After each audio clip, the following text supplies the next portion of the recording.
Salam anak-anak, gimana kabar? Sehat?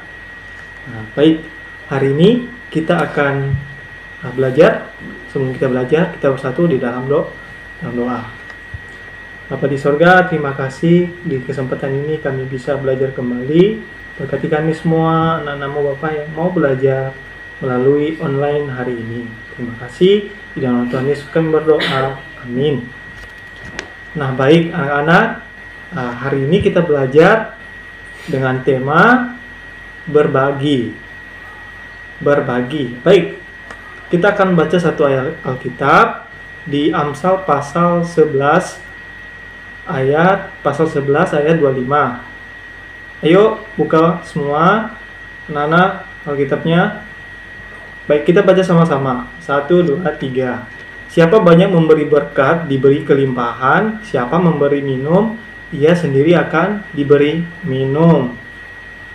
Amin. Baik anak-anak, ada yang pernah berbagi nggak di teman-teman sebayanya, sahabatnya, pernah berbagi nggak? Ya, mungkin ada yang pernah, dan juga mungkin ada yang belum pernah berbagi. Nah, apalagi di masa pandemi ini, ya kita sangat terdampak ya, baik dalam segi ekonomi. Jadi kita pun ya membantu teman kayak gimana ya, nggak bisa berbagi karena kondisi ekonomi di pandemi ini kita sangat sulit ya betul ya anak-anak. Itu tidak berarti apa yang kita miliki kita tidak bagikan sama mereka ya. Nah, jadi adik-adik semua, bahkan anak-anak yang terkasih, kenapa sih kita harus berbagi?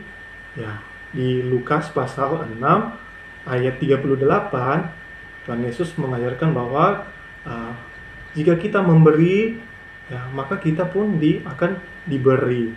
Ya, kebaikan apa yang kita lakukan, maka Tuhan akan mengembalikan apa yang seharusnya kita terima atas perbuatan baik kita ya. Ini salah satunya untuk berbagi. Jika kita berbagi, maka kelak di suatu hari mungkin kita akan menerima kasih Tuhan ya. Kita juga akan diberkati. Ada yang mau berbagi sama kita.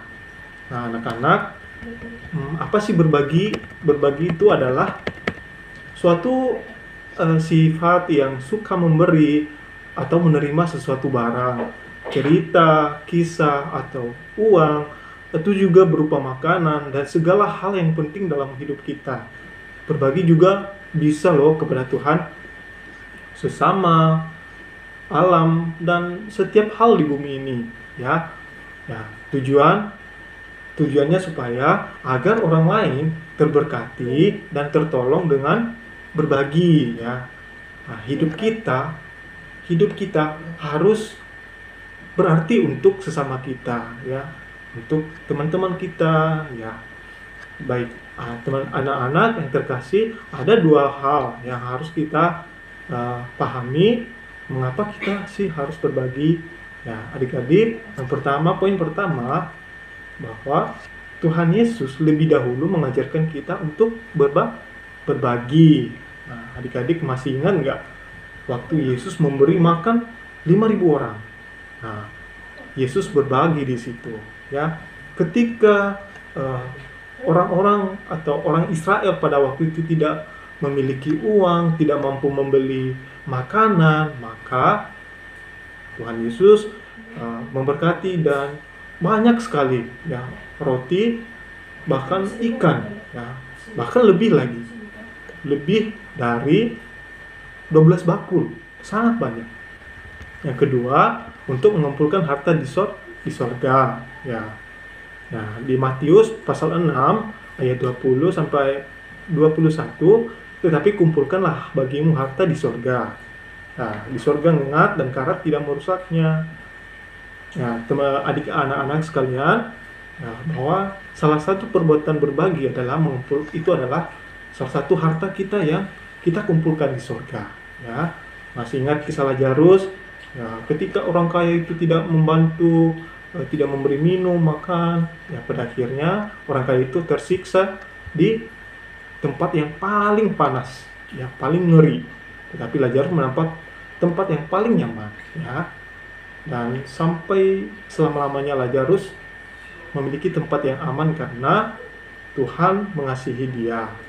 Anak-anak semua, ketika anak-anak berbagi, Tuhan selalu melihat perbuatan baik kalian. Ya, Tuhan senang melihat orang berbagi.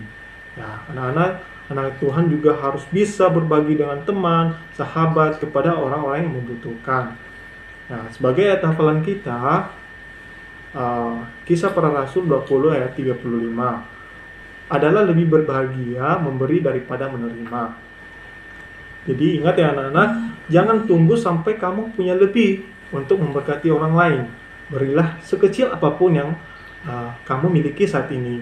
Jadi berbagilah dengan sukacita dan bukan dengan sedih hati atau karena paksaan. Baik anak-anak, demikianlah pembelajaran kita hari ini. Tuhan Yesus memberkati. Sampai jumpa kembali.